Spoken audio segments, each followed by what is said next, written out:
está presa. Aleluia. Então Paulo ele escreveu ali as suas epístolas, as suas cartas, de dentro de uma prisão. E diz que nos últimos dias de Paulo, ele falou assim: combati um bom combate, acabei a carreira e guardei a fé. Ele mesmo falou: o tempo da minha partida já está perto, Timóteo. Traz lá uma capa, os livros, os pergaminhos, porque aqui o inverno está chegando. Paulo sabia que quando chegar o tempo do frio, aí o negócio ficava estreito naquela prisão, naquela masmorra. E diz que Jeremias foi jogado lá. Vamos ler aqui em Jeremias 32, 2. Os irmãos vai achando aí na Bíblia. Jeremias 32, 2 diz que Jeremias foi lançado nessa masmorra também, nessa prisão. Jeremias ele era conhecido como profeta chorão, profeta das lágrimas. Jeremias era um profeta que profetizou, o ministério dele durou mais de 40 anos. E ele profetizou a destruição de Jerusalém pelos babilônicos. E Jeremias 32, capítulo 32, versículo 2, olha o que a Bíblia diz: palavra que veio a Jeremias da parte do Senhor no ano 10º de Zedequias, rei de Judá. Este ano foi o ano 18º de Nabucodonosor. Cercava, porém, então o exército do rei da Babilônia a Jerusalém. E Jeremias, o profeta, estava encerrado no pátio da guarda, que estava na casa do rei de Judá. Então esse pátio da guarda, é essa porta, que dava acesso ao pátio da guarda, era o pátio da prisão. Por isso hoje a porta é chamada porta da prisão. Foi lá que Jeremias foi preso. Jeremias ficou encarcerado ali. Eles falavam: Jeremias, você é um falso profeta, você só profetiza coisa ruim. Você está dizendo que os babilônicos vai vir, vai destruir toda a nossa cidade. Você é inimigo nosso. Você só está profetizando ao contrário. Os outros profetas aqui só profetizam coisa boa. Só profetiza bênção, vitória. Você vai receber a bênção, você vai receber a vitória. Você é todo o contrário, Jeremias. Você é o único que profetiza contra. Não. E teve um profeta lá que ainda deu um murro na boca dele. Você é um falso profeta. Você é o inimigo da pátria. Joga esse homem dentro desse calabouço, joga ele dentro da prisão. Jogaram Jeremias lá dentro da prisão. Aqui no capítulo 32, versículo 2, diz que cercava, porém, então o exército do rei da Babilônia. O exército da Babilônia veio, cercou Jerusalém. E nessa época que o exército de Nabucodonosor veio e cercou Jerusalém, era uma estratégia de guerra. Os reis usavam essa estratégia, fazendo cerco, para ninguém entrar, ninguém sair. E aí acabava toda a comida, acabava a água, aí o povo morria de fome lá dentro. Era assim que os inimigos venciam a guerra, cercando, fazendo um cerco. E nessa época Jeremias, o profeta, estava encerrado no pátio da guarda, estava preso, preso. Então por essa porta da guarda entravam os presos e saíam presos. Você vai na porta do presídio, aí você chega lá na porta, você fala lá em Goiânia, você vê, toda hora chega uma viatura, o camarada já chega algemado, é seu, dois polícias escoltando ele, você está preso, vamos embora. Eu atirei lá do camburão, já vai levando ele para dentro do presídio. Ele estava preso, ele estava detido.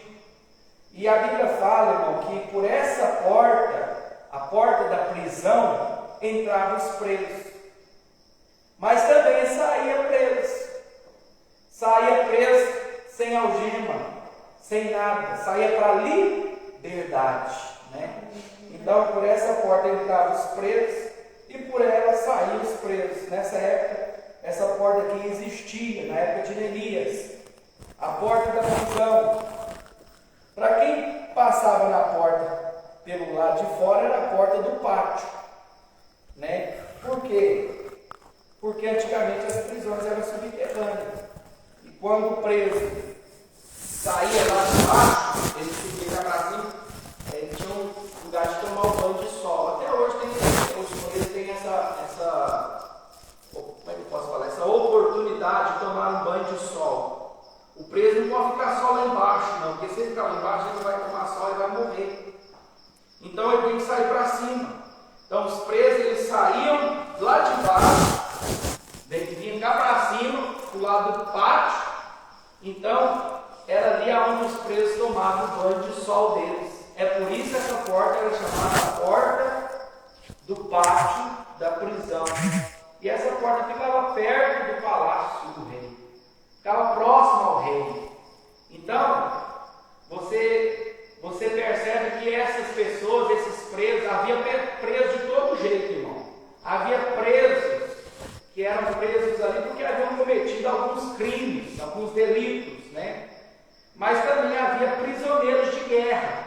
Antigamente, quando um exército perdia a guerra, perdia uma batalha, aqueles soldados que eram derrotados, que eles ficavam vivos, eles prendiam eles, traziam eles, aqueles soldados, os perdedores, como troféu de guerra, e prendia eles lá. Né? Eles ficavam presos ali, até chegar a sentença deles. Até o rei decidiu o que ia fazer com aqueles prisioneiros de guerra. Tinha os prisioneiros de guerra e tinha os criminosos, né? Tinha os criminosos, aqueles que haviam cometido algum crime. Era para ali que ficavam os presos. Era para ali que os presos ficavam aguardando até o dia da sentença deles. Então essa porta aqui ficava próxima ao palácio do rei.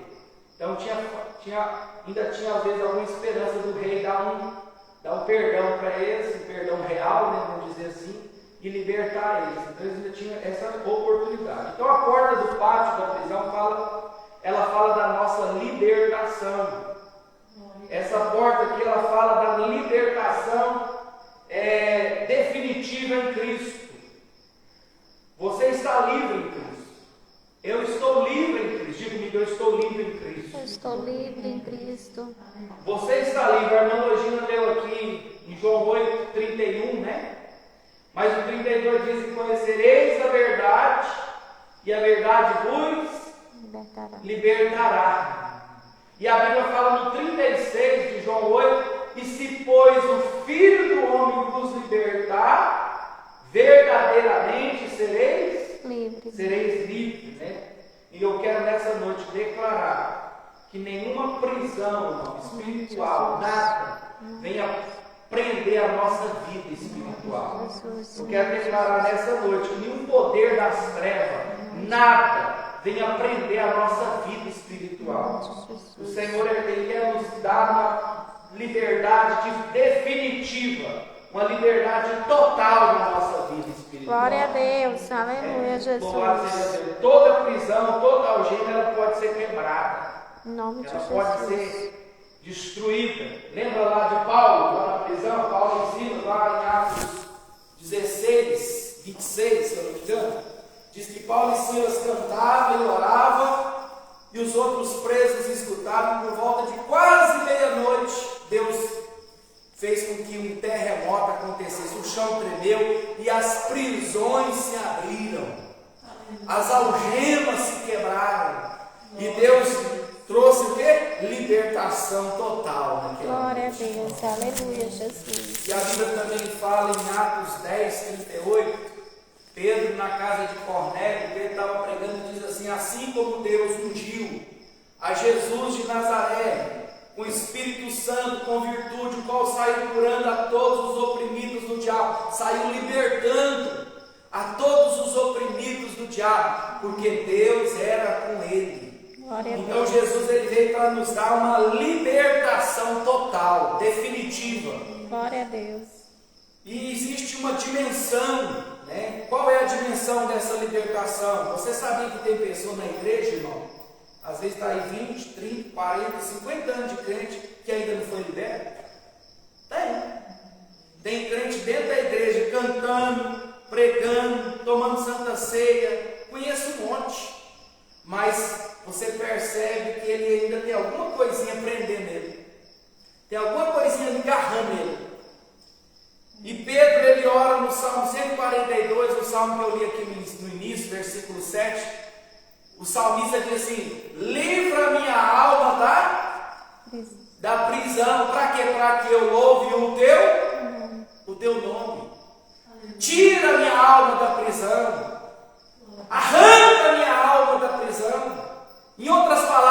Senhor, me livra, me liberta. Eu quero uma libertação definitiva, total na minha vida. Eu não quero nada me prendendo, eu não quero nada me atrapalhando a minha comunhão com Deus. Tem gente que está na igreja, irmão, mas ainda tem amarguras no coração dele, né? Tem crente assim na igreja. Aqui não, graças a Deus não tem, mas tem lugares aí que tem crente que o coração dele está amargurado, né? Tem crente com o coração cheio de inveja, de amarguras, e fala assim: tomara que esse irmão saia daqui. Da hora contrária, irmão. E, ó, tomara que Deus trate com ele, irmão. Isso é gente amargurada, gente que ainda não foi liberto. Oração ao contrário. Já viu crente orar ao contrário? Eu já vi. Já vi gente orando ao contrário. Gente que deseja o mal para o outro. Gente que deseja que aquela pessoa caia dentro do mataburro. Vou falar aqui na nossa língua. Tomara que ele caia no mataburro. Cair no mataburro é cair no buraco, irmão. É desejar o mal para o outro. Isso é pessoas que ainda não recebeu a libertação total. Ainda está preso. Existem prisões. Existe uma coisa, ó, presta atenção. Existe possessão. Possessão é quando você ora, a pessoa manifesta aquele tanto de demônio nela, a pessoa cai ali possessa de demônio, e a gente ora, os demônios saem, a pessoa fica boa, fica liberta. Mas existe opressão, algo oprimindo ela, algo prendendo ela. É pior do que a possessão, porque a opressão, às vezes, é a amargura que está ali, irmão, ó, no coração dela. A Bíblia diz em Hebreus, deixa eu ver se eu me lembro, Hebreus 12, 15. A Bíblia fala assim, que nenhuma raiz de amargura, acho que é isso mesmo, vamos ler lá? Hebreus 12, 15. Deixa eu só conferir aqui para não falar nada errado. Tem Hebreus 12, 15. Vamos ler? Hebreus 12, 15. Olha o que a Bíblia diz. Tendo cuidado de que ninguém se prive da graça de Deus, e de que nenhuma raiz de amargura brotando vos perturbe, e por ela muitos se contaminem. Olha aí para vocês verem. Raiz de amargura brotou no coração da pessoa. Sabe aquela pessoa amargurada? Está na igreja, canta, ora, prega, é uma bênção, mas às vezes ela depende, às vezes até do elogio, né? Depende de elogio. Você pregou bem hoje.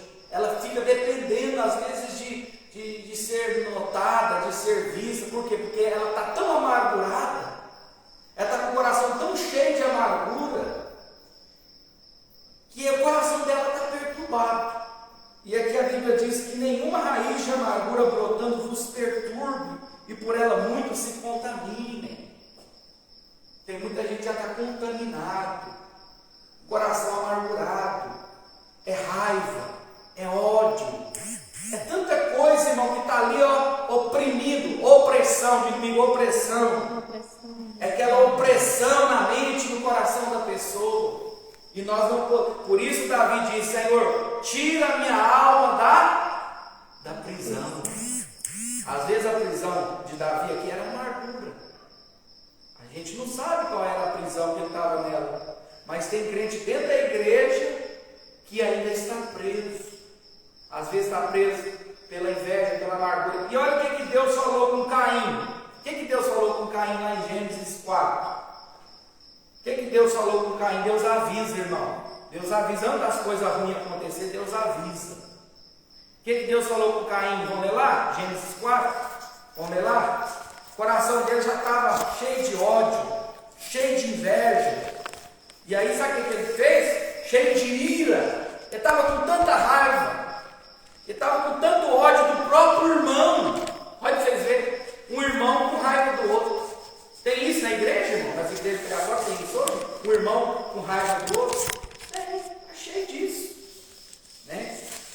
Tem igreja que fala: não vou voltar, não vou para essa igreja mais não, porque eu não aguento ver a cara de fulano, não aguento ver a cara de ciclano, não, eu tenho raiva de fulano, tenho raiva de ciclano. Irmão, isso é uma pessoa que está tão presa que ainda não foi liberta. Ainda não foi liberto, não. Quer ver? Ó, Gênesis 4. Aí Deus avisa. O que Deus avisou lá para Caim? O pecado jaz E se você não vigiar, ele vai ter o quê? Domínio sobre ti. Vamos ler lá? Gênesis 4. Agora, a hora que Deus avisa Caim. Vamos ver como é que Deus avisa? Gênesis 4.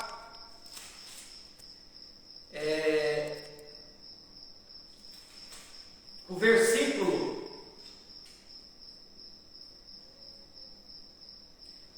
5. Mas para Caim, para a sua oferta, não atentou. Irou-se Caim. Olha aí. Quer dizer que ainda não tinha sido liberto. Liberto do quê? Da ira. A Bíblia diz: ireis e não se põe o sol à vossa. O que é se pôr o sol à vossa ira? É dormir com raiva do outro. Não, antes do sol se pôr, eu tenho que fazer as pazes com o meu irmão. Eu não posso dormir com raiva dele, não. Eu não posso dormir com raiva dela, não. Eu vou lá, eu vou resolver esse problema, eu vou lá tentar retratar com ele. Mas Caim não, irmão. Caim já ficou com raiva, caiu o semblante dele. E aí o que aconteceu? Irou-se Caim fortemente, descaiu até o semblante dele. E o Senhor disse a Caim: por que te iraste? Em outra palavra, por que você está com raiva? Por que você está com ira no coração? Por que o seu semblante descaiu? Se fizeres, olha aqui, ó, verso 7. Se bem fizeres, não haverá aceitação para ti. E se não fizeres bem, olha aí, ó, o pecado jaz à porta. O pecado está na onde? Na porta. O pecado está pertinho de você, está na sua porta. E para ti será o seu desejo, e sobre ele dominará. Irmão, Deus quer nos dar uma libertação total, plena, em Cristo. Nós não podemos ser dominados pelo pecado. Nós não podemos ser dominados pela amargura, pelas essas coisas, pelo ódio, pela raiva, pelo ressentimento, não. A gente pode ser. Quem é liberto, irmão? Quem é liberto? Quem é liberto? Ele não carrega amargura no coração dele. Quem é liberto não carrega raiva, não está com semblante caído por causa de ninguém. Isso é uma pessoa liberta, totalmente liberta. O pecado, irmão, ele não pode nos dominar. Digo comigo, o pecado não pode me dominar. Porque Jesus já me libertou do poder do pecado. Essa porta é a porta da libertação, irmão. Jesus está querendo nos libertar totalmente do domínio do pecado. O pecado não nos domina mais. Nós não podemos ser escravos do pecado. Quem está entendendo, diga glória a Deus. Glória a Deus. Nós não podemos viver na prática do pecado mais. E a Bíblia diz que, vamos ler a palavra. Salomão, quando ele ora, ele constrói aquele templo bonito lá em Jerusalém, ele começa a orar. E ele reconhece que ele é pecador. Diga comigo, eu sou pecador. Sou pecador. E Salomão, quando ele ora lá em 2 Crônicas 6:36, vamos ver aqui, 2 Crônicas 6:36, Salomão ele ora assim, ó, 2 Crônicas 6:36. Salomão faz uma oração, depois que ele constrói o templo, ele ora assim: quando pecarem contra ti, pois não há homem que não peque. Diga comigo, não tem ninguém que não peca. Não tem ninguém que não peca. Diga comigo, não tem nenhum que não peca. Não tem nenhum que não peca. Não tem nenhum homem justo na terra. Não vamos justos na terra. E Salomão reconhece: quando alguém pecar contra ti, pois não há homem que não peque, e tu te indignares contra ele e os entregares diante do inimigo, para que o cativarem e levem em cativeiro para alguma terra remota ou vizinha. Aí ele ora, aí lá embaixo, 2 7, 14, assim, mas se o teu povo, que se chama pelo teu nome, orar, buscar a tua face, converter dos seus maus caminhos, o Senhor então ouvirá dos céus, perdoará os seus pecados, sarará a sua terra. Mas aqui ele está reconhecendo que não há um homem que não peca. Não tem esse que bate no peito e fala assim: eu não peco não. Eu não peco não, eu sou santo. Irmão, santo foi só Jesus. mas só que nós não permanecemos na prática do pecado. Existe uma diferença entre o pecador que se arrepende e o pecador que não se arrepende. E nós, irmãos, todos, a Bíblia diz que todos se fizeram pecadores, no Salmo 14, versículo 1. E a Bíblia fala também que em Romanos 3, 23, porque todos pecaram e destituídos foram da glória de Deus. Então quer dizer que todo mundo pecou. Todos os homens são pecadores. De mim, eu sou pecador.